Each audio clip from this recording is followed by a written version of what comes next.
के खिलैले ना पियाइले नशा जवानी के उतरी हो सब सुख दे हम कबूतरी हो सोना से मोना तल दे हम ले जाके कोठी के भीतरी हो बैगनवा तोहार अब काम न करी मिले ना मोटा की शरीरिया में शरीरिया में जौन मजा मिल पतरी को मोरिया में देख के फिटिंग तेरे सूट सलवार की देख के फिटिंग तेरे सूट सलवार की लागती रे कोना बैरन बहु जमींदार की ऐसा नमराद नहीं मिल पाई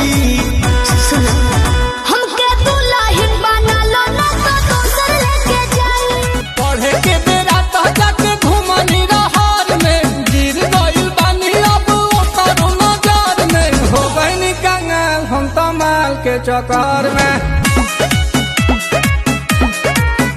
अरे हो गइनी कंगाल हम तो माल के चक्कर में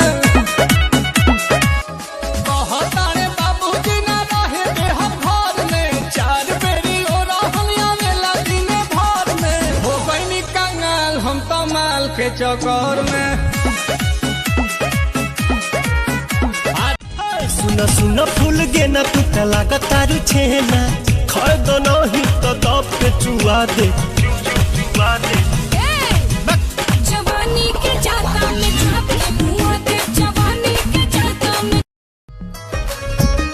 ये हमने सोच रखा था मोहब्बत ना करेंगे हम किसी को दिल नहीं देंगे किसी पे ना मरेंगे हम तुम्हारी